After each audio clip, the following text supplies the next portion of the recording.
Hi, I'm Danger Dan Jers, the host and GM of the D&D Real Play podcast, D&D Dark. Join us on Wednesdays for an absurd, over-the-top comedy horror adventure, starring some of history's most infamous monsters. I'm Ben Magnet. I play Mary Frankenstein, our barbarian. I am Daniel Cruz. I am playing Imhotep the Mummy, our cleric. I'm Jordan, and I play Larry Talbot, a lycanthropic warlock. I am Grayson, playing Jack Griffin, the Invisible Man, the party's rogue. I am Aaron. I play the Phantom of the Opera, our bard. For more information, go to dndarkpodcast.com and listen to us anywhere you find podcasts.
Let's go.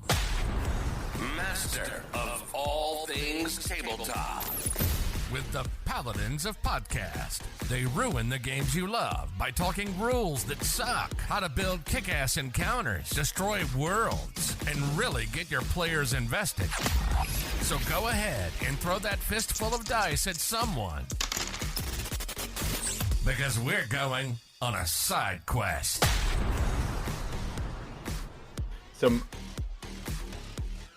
Just like a real, like what I'm thinking about talking about is I want to talk about how there's Into the Motherlands RPG that's coming out. They just got their publisher canceled on them, so they have to find a new publisher. So that might be news in the RPG sector. I would say so. And just like in more exciting news, do you watch anything Star Wars related? Did you watch Star Wars Visions? No, I've seen all the movies, which is weird, but I haven't seen anything other than that. I'm just a really big fan of anthologies. Okay. And so I'm a fan of like short story anthologies. Mm-hmm. I'm a fan of like Love, Death, and Robots, and the Star Wars Vision. And so this is the same concept, but it's all Star Wars themed. Okay. So where like each episode is produced by a different studio, and so it's all Star Wars material, but it's all in vastly different styles. Now, they're because awesome. I'm not familiar with it, I know Love, Death, and Robots is different stories, different styles, etc. However, something like The Matrix was all essentially telling one story in different styles. Does it follow one or the other of those sort of forms? Is it telling one story or multiple? It's more like Love, Death, and Robots, where it's a bunch of every single one's independent and different from the other one. I don't think any of them reference. I think they're like pretty far. Like the Star Wars is a big universe, so they usually like. I don't think they've interacted with anything yet, like in the main storylines and whatnot. But I think they're awesome. I think it's really cool. So I've always loved the style. I'm right with you. I think anthology series are incredibly entertaining. I love the short bite media. Essentially, like if I can, it's truthfully why I'll end up watching 2 hours of YouTube, but I can't invest in 2 hours worth of a movie.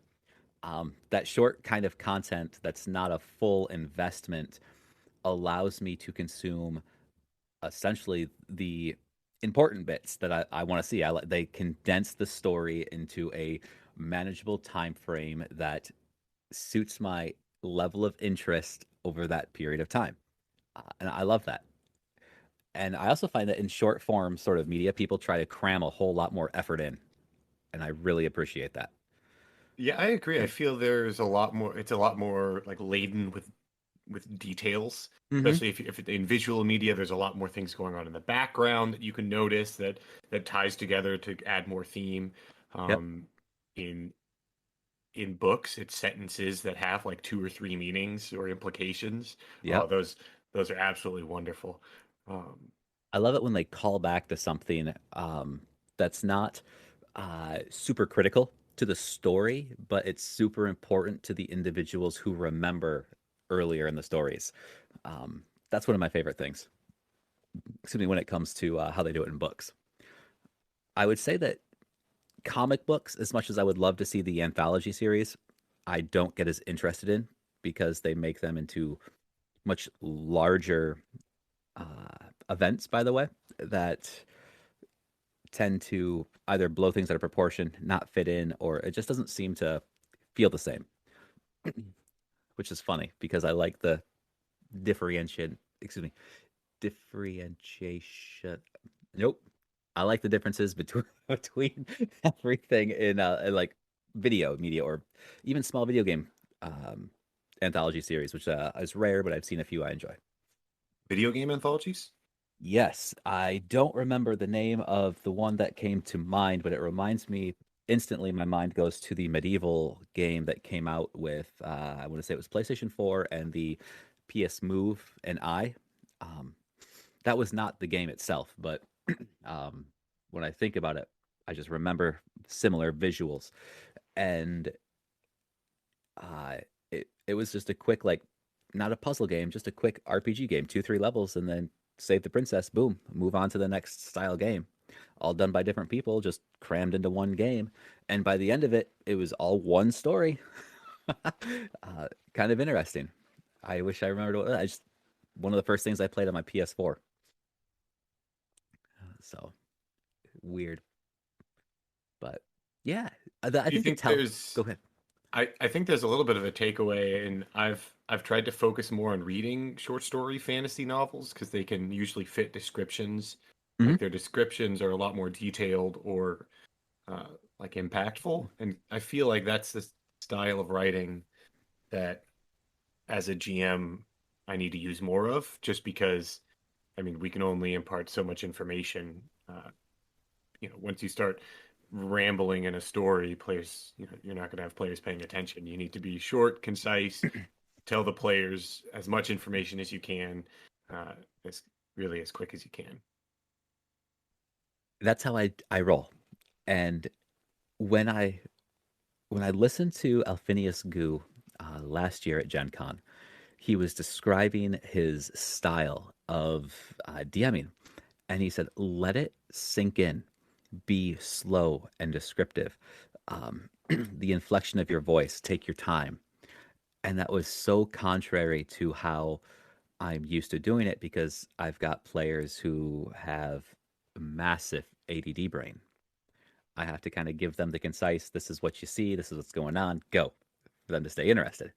If I drag it on by any degree, they are lost to some degree. So I agree. I want to be able to push more of that descriptive cinematic feeling into it, but I have to balance players who cannot focus for that long. Which is, I think part of it might be visual cues as well. Like I play mostly virtually, at least GMing right now. And so we don't often use video just because not everyone has it. And I feel like I should use it more, just because there's sometimes those pauses where, if you're trying to pull something out, make it more dramatic and inflections, that can be viewed as you've stopped talking in a virtual setting. And I think I'm going to try to bring back my video camera again for those games. I think it would be great, at least for the DM. I know that if I was to DM an online game, I would feel more comfortable with my camera on. I like to actually see the players too. If you don't feel comfortable with the camera on, go ahead and leave it off. But I'd like it if they can at least see me, so they know I'm here, if that makes sense. Like, I know that they can hear me, but if they can see me, they know that I'm present. Yeah, I mean, we even did it when I had a few of us had our cameras on, and it worked really well. Can't remember why we stopped. I think that there must have been an interruption, and then we just never did it again. Adding another form of technology adds another complication. It adds another thing to go wrong. It adds another thing to pay attention to take care of. It's one of those kind of things that if you have to cut it out and still function fine, you do if you need to. I dig it. So, in fact, speaking of, now that it's on my mind, the Alphinius Gu, I'm going to send you the recording that I was able to take of it. Okay. So he had I think it's about an hour long seminar. I think I got 38 to 40 some minutes of it. I'll also see what I can do with some quick editing. Might be able to drop it in the episode. Don't send it my way. That. Yeah, I'll do what I can for that. So yeah, I dig it. How do you think we'd be able to do anthology series in the hobby effectively? Like, how would you be able to have an anthology adventure? Yeah. I mean, I feel like the whole concept for having an anthology show or an anthology book is a bunch of different authors. So maybe if you had the same adventuring group, but then actually had different GMs run them through different adventures, maybe using the same system, maybe using different. Okay. Maybe they're completely different, adventuring parties, but it's just the players that are just playing in each of the different adventures. Okay. So I've tried on a few occasions having the same group of players play the same characters through different DMs, kind of like on a rotating schedule. We'd all 2 or 3 sessions, small arc, switch, and it was fun, but it didn't last very long. it it came down to, I believe, that we diagnosed the issue as no overall story meant no real commitment because they were all just short-sized bites with zero motivation. Once we introduced the idea of having a overall story, that meant that somebody had to craft that story, which means they had to take on the role of storyteller more frequently to progress. I think this is like a perfect opportunity for paid GMs out there, because you could very easily have just your group of friends, and then you just pay a GM to show up for a month, like 3 weekends, run a quick three session adventure. They're a paid GM, so usually they have something prepared and a high level of production value for that. So you're getting something awesome. Boom, it's done. Bada bing, bada boom. I like the idea of paid GMs. I have been paid once or twice to run a game. I don't mind it. I don't have anything against it. It feels really hard for me to justify taking money, though, as a DM. And the only thing I can equate it to is when I was younger in my tooling career, somebody said to me, if you absolutely love what you do, would you do it for free? And investing my time and abilities in the tabletop gaming space is the only thing I can ever say, yeah, I would totally do this for free. Like, I'm commit. I love doing it so much. I don't need $1, and I'm happy with that. I could say that. Would you like to do that all the time, 24? Like, would you like that to be your, like, would you like to run games all the time, and then not have to work? I don't know. I don't think so.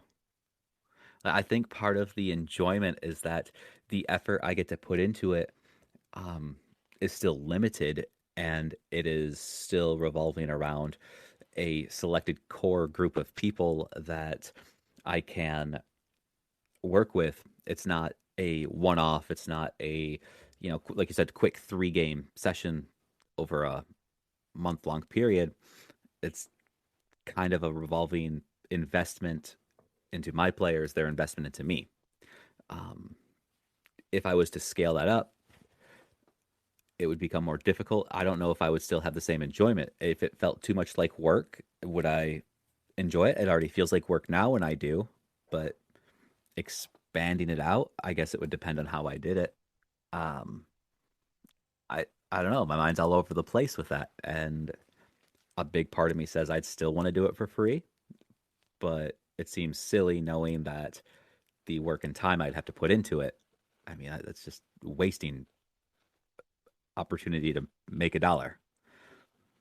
So I don't know. Yeah, I would never think about charging the players at like my current table, because I love playing with them all. Like, I have an investment in my group there, and we're all invested in playing together. And but I would totally play games and be paid for it. I think that would be amazing, and awesome. It would be.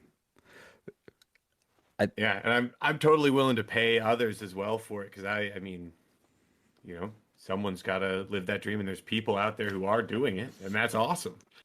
Agreed. And whereas I wouldn't take money, I would pay somebody to DM a game that was a system I wasn't familiar with, as long as they were going to help me learn the system. And that's a funny caveat in its own self, because I've got no problem getting paid to teach somebody the rules of a game, but just to run them through a story, that's hard for me to do.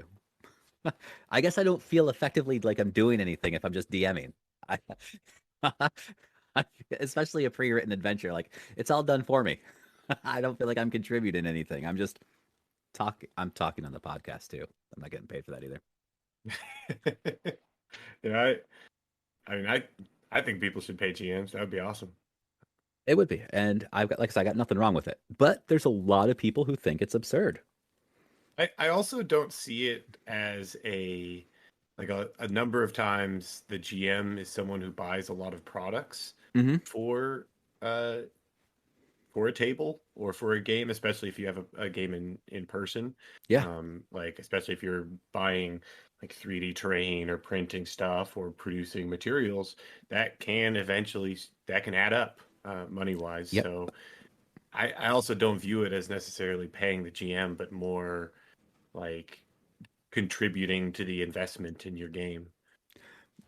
And that, I like when you phrase it like that. And I've approached both my tables very similarly. I'm like, hey, there are some things that as a group we want to do, and I don't mind putting it all under my name and paying for it, but if we all want to contribute to it, it would lessen the burden, and it'd be more likely that we can get a lot of more things that we all want to do.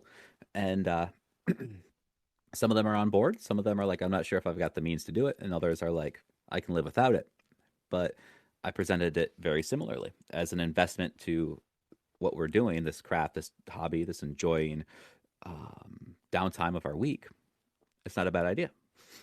And the one that everybody said, I see if I can swing it, is recording our not episodes, but recording our sessions and then putting them on a private podcast distribution network so they can listen to the episodes whenever through whatever device that they have, wherever they are, and nobody else has access to it. Thought about that because I have recordings from all my sessions, but I haven't. It's just on my on my hard drive, so I haven't thought about. How are you going to share it with your players? I have my Google Drive folder they all have access to specifically for the game. So I upload each episode into that folder, and then I think I saved 3 of them. So once an episode, once a session gets to week 4, I delete that one, so there's constantly room for the next one or two. Oh. I don't think anybody really listens to it, but I think there's a accessibility issue to it. If they had the access for the podcast scenario, which would be $20 a month, not outrageous, but for one guy to pay for that for 6 to 7 people only is a little obnoxious. At that point, why make it private? Just open it up if someone really enjoys it. I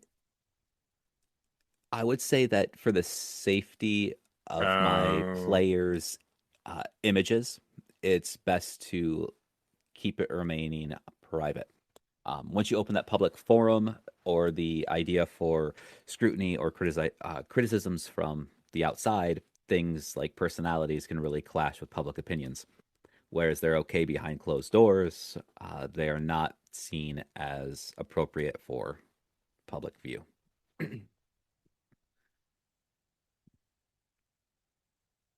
You said you had something at your table, right? That was going on? Yeah. I'm surprised you let the dramatic pause go on a little longer. I didn't know what I was going to say. It was. I was actually just going to say that I can't believe I said some of my players aren't fit for public. I was going to avoid that minefield.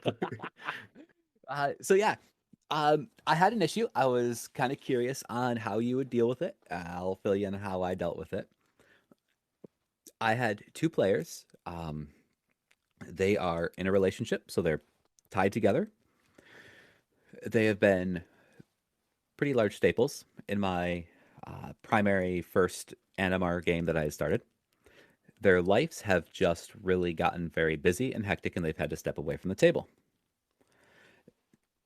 These characters in particular, one of them was the main driving force of our initial story. So them stepping away without a conclusion is kind of truthfully, it's a pain. Like it's a disappointing pain because everybody who's like invested in this portion now gets to either finish it without the driving force or figure out something else. I've got no problems with them stepping away. This is extracurricular, so there's no hard feelings. Their characters are not going to die, so they can always come back at any point in time. And they're more than welcome to come back to my table. But how would you handle that story element with the rest of the table? I think it's pretty tough to invest a story in only one player. I try to have all of my stories tie into at least two characters. Have it be like a primary plot hook for character one, but then have something else that ties to another character. And that's at least been helpful for me in cases where someone has to step away, someone's job changes, something unforeseen happens. But I could easily see if you tied it to two people and both those people disappear. I mean, same issue. Yep. And in that case, I mean, I've had the story elements that I've included were not only tied to one person. And the next bridge that I was going to make was for another couple, but I think for the last 2 or 3 sessions, it was hard to get them all at the table at the same time. So I could not bridge that between the two. I had to bridge it somewhere else, and it didn't feel wonky, but it did not flow as easily either. Yeah, I think this probably has to be one of those situations that's fixed by talking, where you probably have to just talk to them as as players instead of as characters, and be like, hey, like this quest we're following. At least this is how I'd probably address it at one of my tables. Would be like, hey, this quest is following. It was focusing on these two characters. Both these characters had to step away. How do you guys want to handle this? Do we want to pause the campaign here and wait for them to come back? Do we want to just take it in a different direction? Do we want to just do a massive transplant? Do we want to do some side quests? That's probably the veil of options that I would do. Okay. You ready for the solution I had? I do know a solution from, or at least I do know a similar situation. If you do have a couple where like only one of them can make it at a time, you could play a character with multiple personality disorders. So whoever was there, that's the personality was there. I try to stick away from the multi-personalities because it can become difficult for individual players, but it's not a bad idea. It's fun. So my idea. Yep. Yeah. What happened? My solution. I had laid some seeds for greater organizations that were going to act as bad guys and foils to the party. Those were not directly tied to the two characters. Those were a larger scaled issue. So I asked the party, I said, hey, I have an idea because these two individuals are going to step away. I said, in fact, exact quote from myself to my party. I said, I will gracefully complete their story and everyone will have that by next game. I do have a plan that involves some form of time skip, if you're all okay with that. And they all said they're okay. So what I'll do is they'll all get the graceful exit story that will wrap up those two character arcs. They'll get the information they would have gotten had they played through the entirety of it. I'll give them experiences they had moved through it, kind of working a little bit of those downtime rules, and I'll chunk off downtime rules at the end, so they actually have a little bit of experience, some downtime, and then they'll have the introduction to the next really big portion of the character backstory integration. So you're going to put together that whole conclusion of the plot. Have you thought about including them in that process? Like, instead of going through, you walk through this corridor, like step by step, but pull it out and then have them do the broad strokes of finishing the campaign? I have, and my concern is that they have already expressed a lack of time to the point of it was hard to do much of anything. They've just recently had a child. They are working demanding jobs, looking for new I careers, mean, attempting like to sell with their house. the remaining players, Oh, not with the two players that have stepped away. Oh, I could. I haven't considered a whole lot of that aspect, considering that the idea was just to wrap up two-player stories and provide the information they were going to get next. And really, I probably wouldn't be too detailed. It'd be very generalized. So, with the idea that I'll end up going with here, they wanted to kill the merchant, steal his airship. That wouldn't happen right away, but in order to the NPC's motivation here is to really destroy the player character, and so he'd set up something where her brother would end up working for him, and he would be sent on a suicide mission and die, and the bad guy knows exactly what he's doing, and he knows how it's going to hurt. So that was where it was going, and instead of just having that happen now in case she ever comes back, it will happen then because an extended period of time will make sense. So just a little bit of time play, and they'll probably get bumped to 5th level. So all right. Having them build in more strokes is doable, and I'll probably ask what they've been doing in the time between the apex of that starts and essentially when we're picking up again. Are you going to have to bring in 2 new players because these players are stepping away, or are you going to run at just a lower body count? I'll likely run at a lower body count, but because I'm running 2 different groups in the same world, I will say, hey, if this particular Saturday is not quite working, I have some space open up on my other Saturday game, and same character, same level. You guys are more than welcome to swap if you would like to. If it makes sense, if there's any party issues that you're not comfortable talking about, or if time schedules are an issue. Otherwise, my plan is to just roll a little light, and I've got some other players who are interested. I may be able to integrate. I'll probably see how it goes a little light for a while, because having a party of 1, 2, 3, 4, 5, 6, 7, it allows me to remove 2 of them. A light party of 7. Nope, light party of 5, because it started off as 7. Right. So I have a light party now compared to the 7 I started off with, which this is part of the reason why I enjoyed having up to 7 players. So that's by design a small safety net. It's not. I guess that's not as big of a concern if 2 out of 7 leave as opposed to 2 out of 5. Right. Have you played a game with like minimal people? Like, what's the threshold where you said this is really not for me on the player count? On the player count, I think anything less than 3, like 1 or 2 players. I've ran a 1-player game, and it's fine. But I think at least 3 is a nice threshold. Okay. I actually really like 3. Because in most games, 3 characters is not quite enough to usually perfectly cover all skills. And so you always have a situation where there might be something that you can't do because you don't have the right skills to it, or maybe you need to hire someone or bring someone else in, and there's an edge of uncertainty there. I like that with 3 players.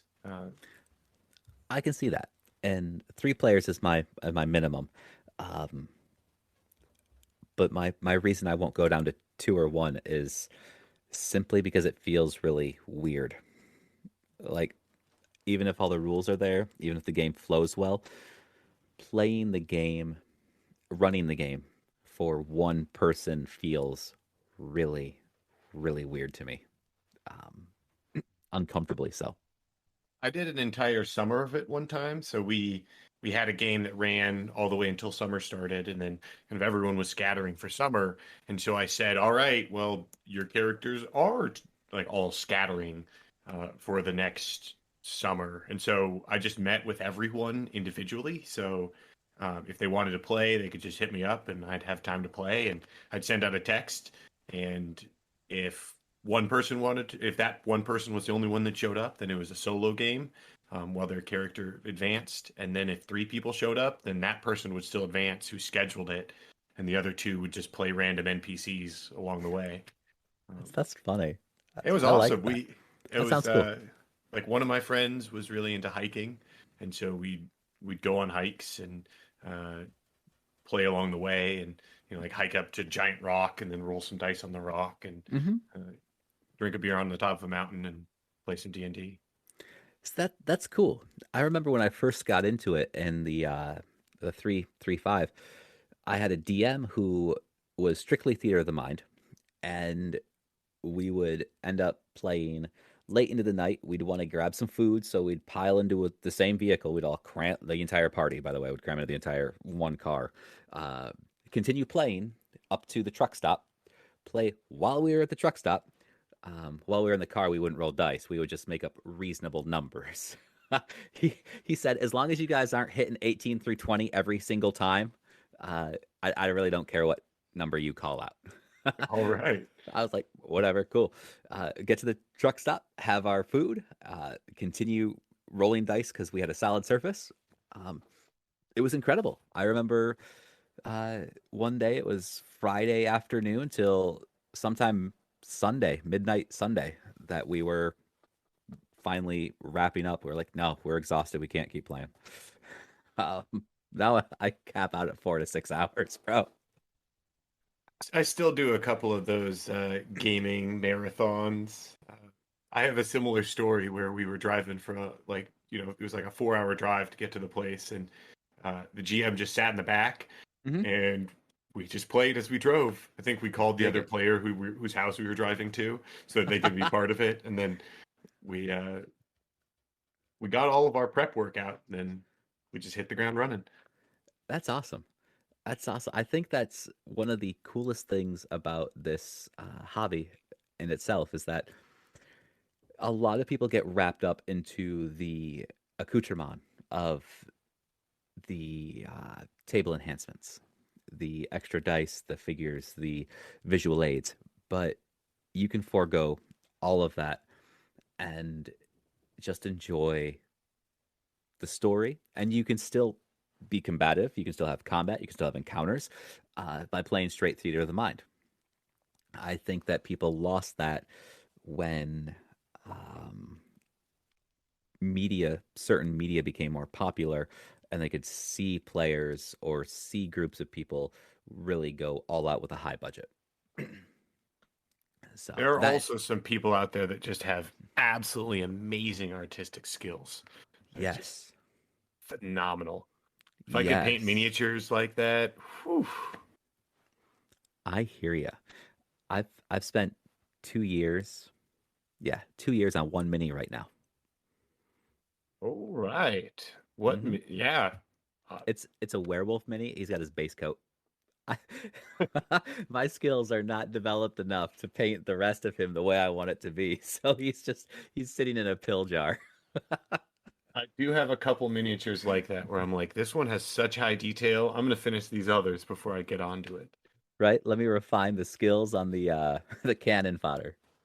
I'm telling you, practice, though. Practice is making me better. That's good. Yeah. That's good. Do you have a favorite mini that you've painted, or a favorite mini you have not painted yet because you don't want to screw up? I've got this Vapor Eagle. It's a BattleTech miniature that I thought it looks really nice, and I thought I painted it really nice, so I'm pretty happy on that one. But problem is I've already painted it, and then as I'm painting other miniatures, I'm like, oh man, these are looking better and better and better. So I'm gonna have to go back and paint that one again. Repaint versus repurchase and paint new. You're right. I do actually have multiple Vapor Eagles. I'll just paint a different one.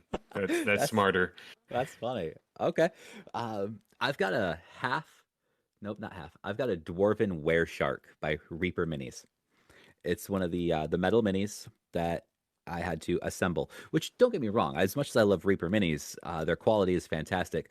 But when it's literally an inch and a half tall because it's a smaller, what is it? It's a dwarven wereshark. Wereshark. Dwarven wereshark pirate captain, to be exact. I love this thing. It's ridiculous. It's awesome. Why it was sent in 2 portions I had to glue together, I do not know. It's small, but whatever. I have yet to paint this because as much as I know what I want it to look like, I'm not good enough to do that yet. So it is in all of its raw glory, chilling on my shelf. I think at some point you just got to shoot your shot though and try. Got to try the hard ones. I agree. I've got some other werewolves on my shelf I need to paint too. So, and I was looking. I really want to get some of the Epic Encounter miniature sets. Have you seen those? No. Are those just like in counter terrain? They are monsters that are generally tied to some form of full-scale encounter. It generally comes with the monsters necessary, a small battle map, and a few tokens, all in one box. So it's like it's an encounter, epic encounters. Yes, and I know that I see them quite a bit on Amazon, especially my recommended for me lists. They're decently affordable. I think for around $40 to $50, you get everything you need for that encounter. And they're phenomenal miniatures, but none of them are painted. And I'm like, damn, I want the minis, but as much as I want to paint them, they would look botched as hell. Oh, this does look really awesome. Yeah, they're incredible. I think if I played 5th edition, I would be incredibly tempted by these things. Well, even your Hackmaster is still battle mat and in person, right? Yeah, it can use battle mats. It can also be played gridless. I guess it's still battle mat, but I mean, I still could utilize. Yeah, these are some nice miniatures. Yeah, 28 millimeter miniatures. They're fantastic quality. Highly recommended. And comparatively, which I think is absolutely crazy, comparatively, what you get in the box versus what you would get from other retail brands for miniatures, the value is definitely in the Epic Encounters. So I highly recommend it. Yeah, these are some nice looking miniatures. Now, for the audience who is unfamiliar, as Eli's kind of looking through these and being captivated, that was Epic Encounter miniatures. I find mine off of Amazon, and I'm sure that they have an entire storefront. But the quality is great. We've talked about miniatures before. I think anywhere you can get miniatures is kind of a fun deal. And so, Eli, another question. Have you seen the miniature war game Rage? Rage. It was successfully kickstarted, I want to say early 2020, maybe a little earlier. But the miniatures there are freaking fantastic, dude. I'm talking like brutal looking barbarian-esque humans, fully freaking detailed, 28 millimeter, compatible with our games, but they're specifically built for their own board game. And there's a buttload of them. At least for characters, I really and actually for monsters too, I really like I like Dark Sword miniatures for characters. Okay. Who do a lot of like they'll actually have like the name of the person that sculpted them. And they're just some amazingly high detailed ones. I love it when they include the name of the sculptor. I think that's an absolute incredible shout out. One of those kind of things that you say, man, I wish that I could see more of this specific mini or that specific style. Having the name of the sculptor allows you to seek out more. And every time I've ordered from Dark Sword Miniatures, they've included an extra miniature in there. So that's got me coming back. I love that. That's cool. Hopefully that's a bonus that they do provide to everybody and not something that you just ruined for everybody.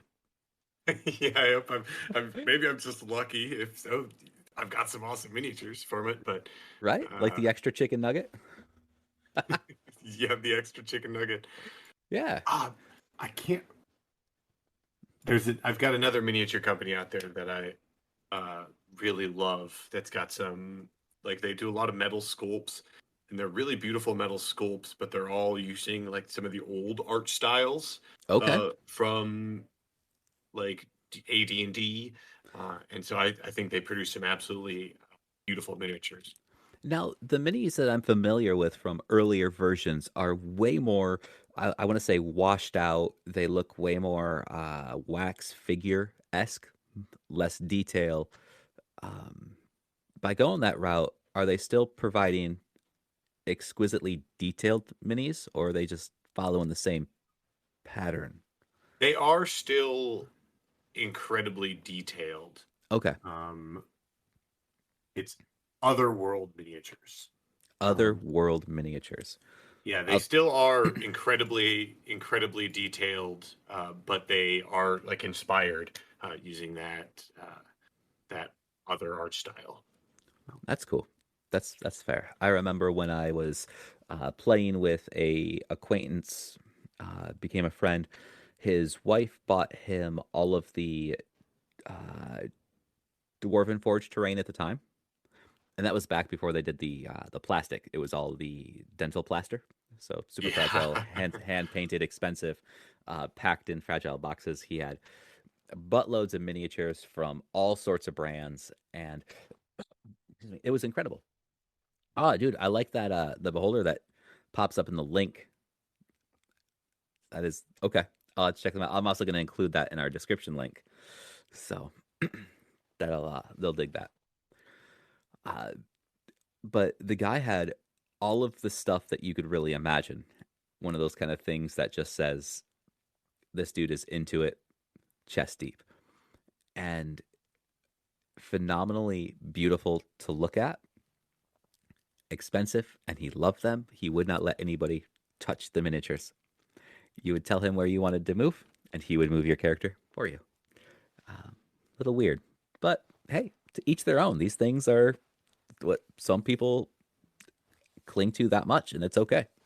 When you've invested that much time and money into that much material, I think that's fine. And I think there's also something to be said of if all of your actions are being channeled through the game master, then there's a better understanding of what you're going for and how they interpret it.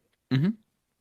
Because then if they are moving something in a way that is wrong for the player, then the player knows that the game master has misinterpreted what they've said. I like that take. I didn't see it like that. That might have been my inexperience at the time. But I mean, that's just my, a little bit of copium on that. But I think I like it. You could also do a game style where you don't actually have your character sheet, or where all you have is just a piece of paper for notes. Mm-hmm. You describe what you're going to do to the game master. Maybe the game master asks for some rolls, but like maybe areas you're strong at or things you're good at, and then you can kind of just follow that lead, and then the player will, or the character will interpret, or the game master will interpret it.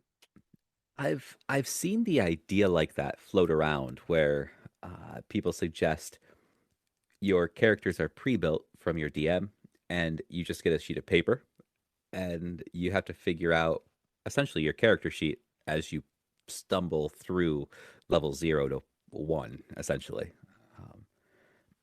Kind of neat. I like the idea. I don't know if I could sit down and do it as much as I like it.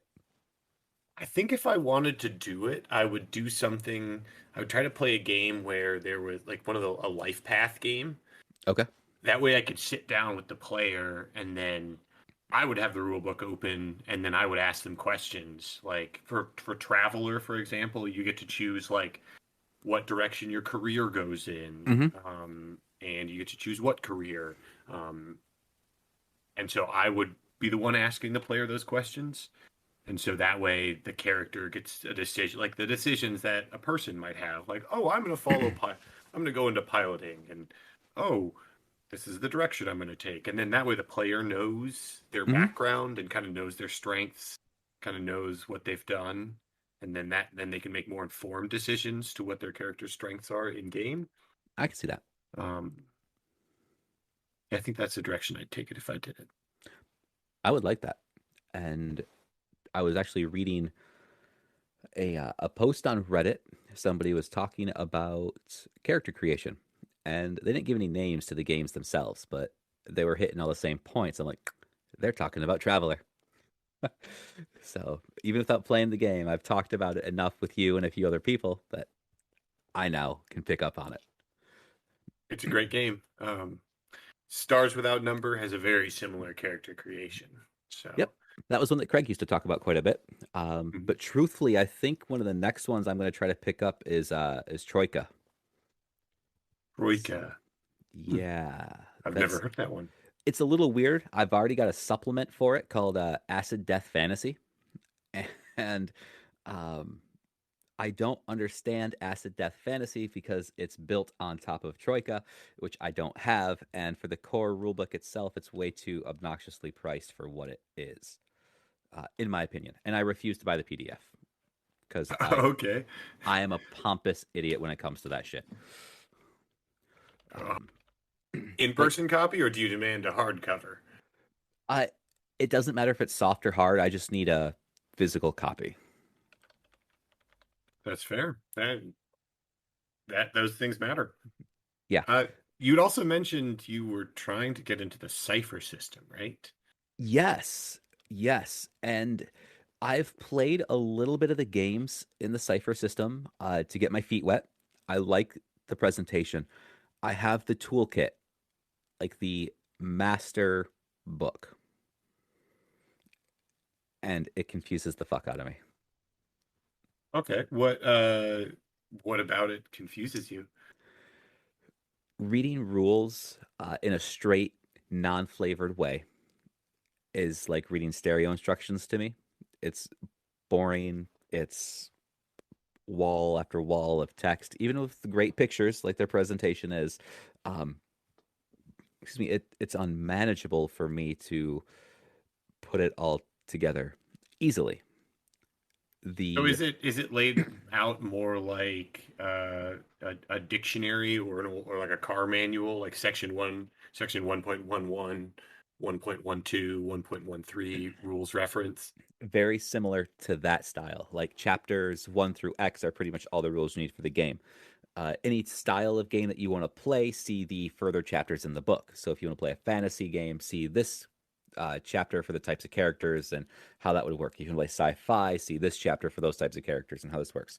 And they kind of go down the line of a few different themes. I understand the themes, like that makes sense. The straight rules, I need style to it, and then I have to strip the style out. I can't get presented with the meat on its own. So you can't interpret the rule system itself and the mechanics that all the themes are being applied to. Correct. I need to be presented with the theme first and then strip the theme out. And it's weird. I don't know why I'm like that. Same thing happened with the Fate toolkit and the Fate Accelerated toolkit. In fact, any freaking toolkit that I get that I'm not as familiar with the system, I have the same issue. So like GURPS would have the similar problem. Yes, I don't understand it as well because it's, I don't want to say themeless, but being themeless, it's just like, why would I do certain things? I don't know where it's being really applied to. I don't know what kind of environment I'm building into.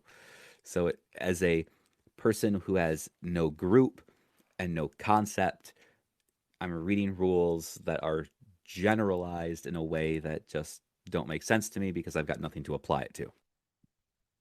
And does this apply to just the games that are like, if a game vaguely has like a fantasy theme, but doesn't have a setting itself tied to it? Is that can you follow that style rules? I can. I don't need like a hard setting itself. I just need a general theme. Yeah, that makes sense. My brain processes that like I know what dragons are. I know if I'm in a fantasy theme, I could say I'm likely going to go up against a dragon, so I can kind of build for this idea. I can be like, if I'm going to go with a dragon hunter, I can kind of pick these pieces that work for dragon hunter. Building the rules around that makes sense. If I don't have that, I'm like, I don't get what all these things are supposed to do or how they should interact with one another because I've got no context to put them in.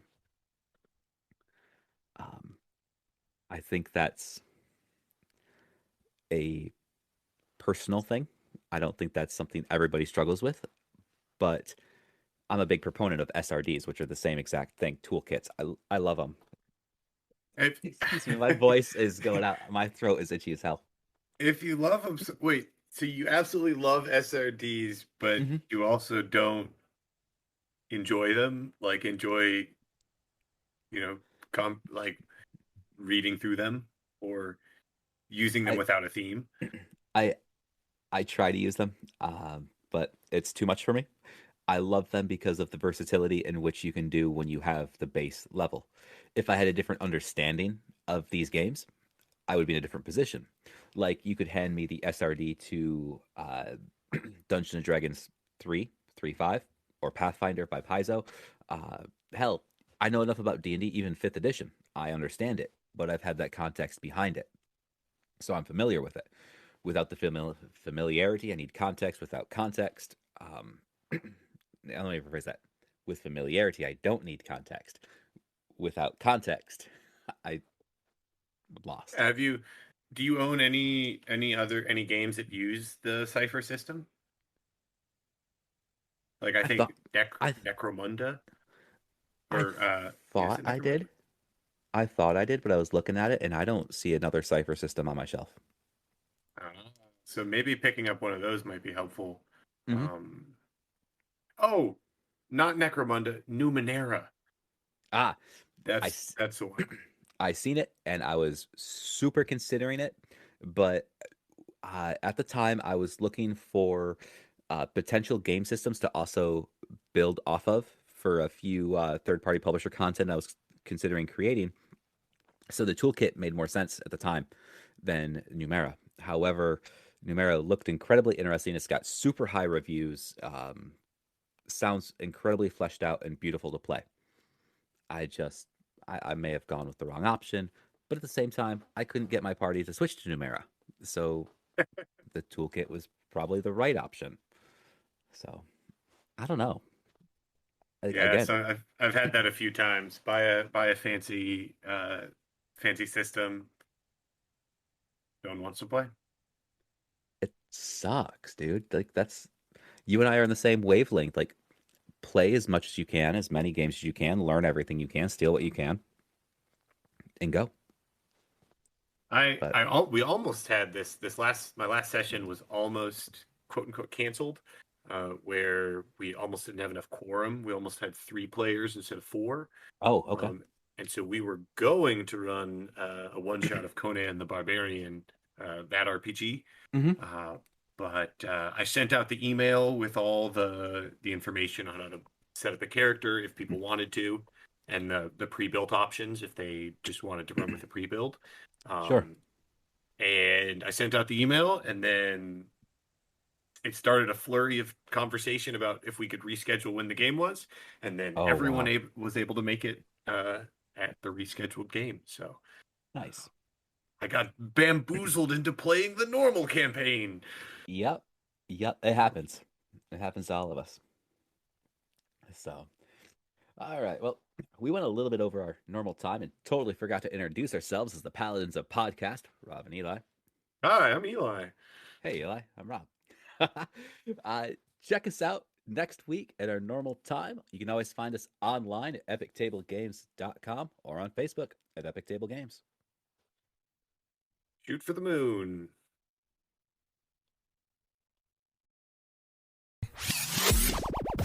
Okay, new intro. We've changed the name, and we're still using the word paladin. Paladin. I mean, it hasn't been used in the English language in about 200 years, but okay.